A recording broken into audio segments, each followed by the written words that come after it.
minimal to no broadcasting training or any skills.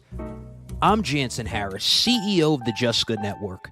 Over the last 5 years, I've come up with practical ways to get better speaking with confidence on camera and doing voiceovers. It doesn't matter if you're 5 years old, if you're 70, if you dropped out of high school, if you have a GED, if you have 15 years experience in a different field. There are practical techniques that you could do day by day to get better, week by week. And I have a training program for that. If you're interested in getting better in transparent and practical ways, inbox me today or visit us at justgoodnetwork.org. Let's get better together.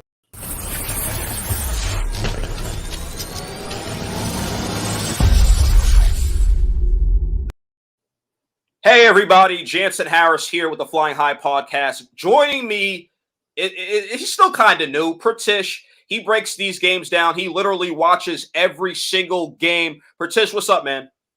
Nothing much, yeah. No, it's been good. Doing really good. Absolutely. Look, I'm happy you joined me for the post game. It wasn't pretty. That 43-3 loss to the Cowboys. It was a tough game for the Falcons. But look, now they got the Patriots, a team has a little bit of confidence. Mac Jones threw 3 touchdown passes in his last game, looking like the best rookie quarterback. Patriots defense, they're creating turnovers. They're playing well. They're 6-4, second in the AFC East. And then there's the Falcons. The Falcons, the big win against the Saints, came back, lost to Dallas. What are some of your keys to victory if the Falcons are going to knock off and upset the Patriots? I think one of the keys to getting them able to beat the Patriots, who is a really hot team right now, and their defense is just improving week by week, that these receivers need to step up. Calvin Ridley's not there for obvious reasons, and these other receivers need to step up. Russell Gage needs to step up, and Olamide Zaccheaus, Frank Darby, some of the other guys, they just need to step up and help Matt Ryan. In last week's game, in the big blowout loss, on that 4th down, the receivers were covered. They weren't getting any separation. So Matt Ryan literally had to run in the pocket, and literally still he had to try to throw into tight coverage because the receivers couldn't get separation. And when you can't get separation, it's going to be harder for the whole team just to get any points on the board. Absolutely. Look, speaking of Russell Gage is going to have a big game. And Cordarrelle Patterson, he's out. And we know how important he is in the running game, in the passing game, scoring touchdowns. He's crafty. I think this is huge. Just a huge blow for the Falcons if he doesn't play. Arthur Smith said he's a game-time decision. But if he doesn't play, it could be a long day for this Falcons offense. I don't see them having much success if Cordarrelle Patterson doesn't play. However, this, like you said, Zaccheaus, and he step up. Kyle Pitts is going to have a monster game. Kyle Pitts, they're going to have to go to him early and often.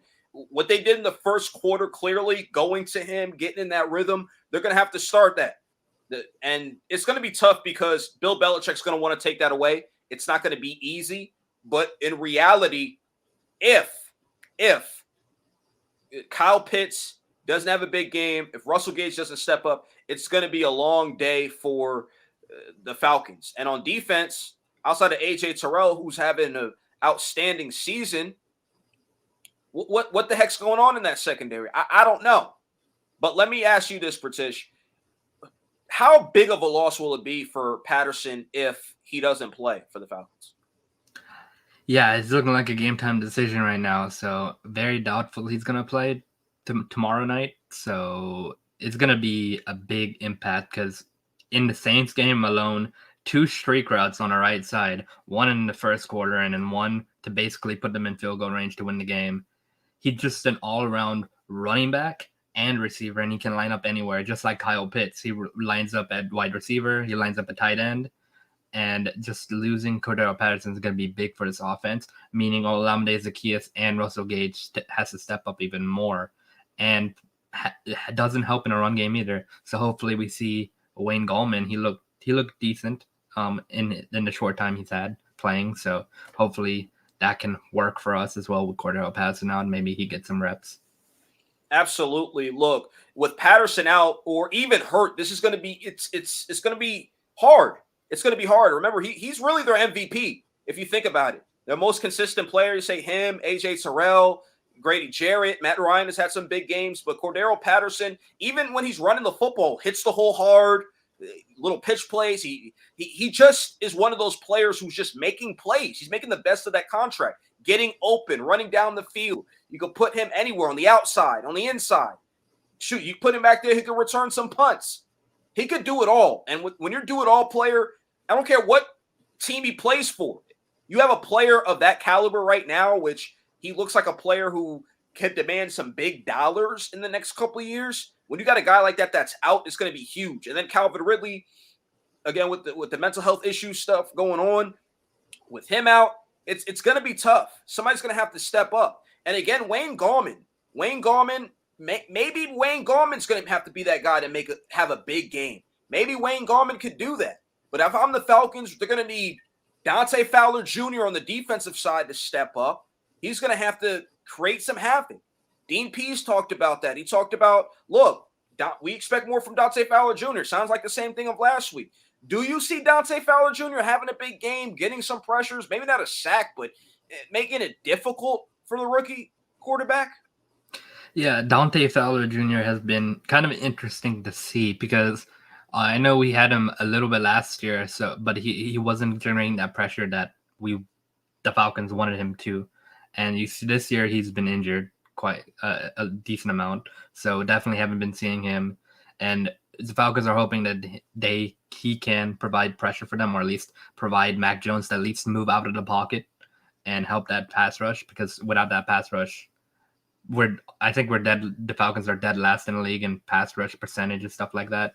So I think Dante Fowler, if he can get it going, tomorrow would be the night to get him going, and hopefully he can. Absolutely. Look, if Fowler has a big day, Grady has a big day, they can get some pressures, a turnover. That's what the Falcons defense needs. They're going to need to get a turnover, a big play. It's going to be Eric Harris. Who's going to make a big play? Who's going to get tough in this game? To me, the Falcons have nothing to lose. There's no pressure on them. So I expect it to be a close game because there's no pressure. Look, let's go to some of the questions here. Matt Ryan or Mac Jones? Who do you think throws more touchdown passes in this game? I think Matt Ryan is going to record more touchdown passes because looking throughout Mac Jones' season, yeah, he did throw 3 touchdowns last week. He had an amazing game, without a doubt. He looks really, really good so far. But that win at Carolina, he only threw 1 touchdown to 1 interception. In the win against LA, he had no touchdowns, but they still won.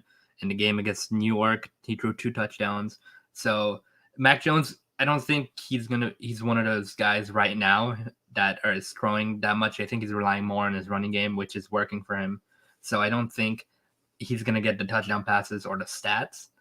But if they do win, I think the running game on the Patriots is going to get the stats. So I think Matt Ryan's just going to have a decent day and have at least 2 to 3 touchdown passes. Yeah, look, I disagree a little bit because I think it's going to be hard. It's going to be hard for the Falcons to literally get offense through the air, especially if Patterson is ruled out. I think Mac Jones, he continues to be hot. I think Mac Jones will throw like 3 touchdown passes. I think he'll throw 3 of them. I think you have to watch out, too. The running game is going to be there. But I think when you look at guys like Henry, you feel me? I think that Hunter Henry, I think he'll have another big game against the Falcons. When you look at Bourne, I think Bourne is starting to step up a little bit for the Patriots. You look at Myers, he could make some plays. I'm not saying these guys are great. I'm just saying you might see him make some plays. Nelson Aguilar, they might make some plays. So I think it'll be Mac Jones who throws more touchdown passes than Matt Ryan. Hopefully, I think Matt Ryan will throw a pick or 2 in this game. However, I'll say this. I think Mac Jones will throw 3 touchdown passes. He'll throw a pick. I think Matt Ryan will throw a touchdown pass and throw a pick or 2. However, I think Mike Davis will step up and have a pretty good game. We haven't seen him have a monster game, but I think he'll have a pretty good game. I think Kyle Pitts will score a touchdown. And I like it close early. So, and I think the Falcons, when there's no pressure on them, I think they'll play well. I think the Falcons will overall play well as a team, but they'll still lose. I think, let's say 24-20. What's your prediction, Pratish, on this game? So yeah, the two games I predicted, the Jets one and the Cowboys. I'm 1-1 right now. Yeah. So I honestly, I know I'm a big Falcons fan, so maybe a little biased, but I'm trying not to be biased. But I still think it's going to be close. I think it's going to be 27-20 Falcons. I don't know how. I just think this is one of the games that the Falcons will win just because there's, like you said, there's no pressure. And it just seems like a game that the Falcons win when no one else really sees them winning against a hot team. Absolutely, man. It could be a great game. We got some comments. I'll read some of them. It is time for the coach to stop playing games and start playing the younger players. Do you agree with that? Do you want to see more Richie Grant? Some people complain that we're not seeing him. Some people are complaining we're not seeing Frank Darby. Do you think that these guys need to be playing more? Yeah, especially Richie Grant in that aspect. I think he should start seeing some playing time because he had a forced fumble last week. I know it's a blowout loss, but he played and he looked decent and he forced a fumble. And with the playing time he's had, he's looked good. So I think we should start putting at least Richie Grant in more to see what he can do because he's one of our draft picks. You got to see what he can do and with his defense allowing so many yards on the ground, so many just being Absolutely. one of the worst Look, in the league. I agree 100%.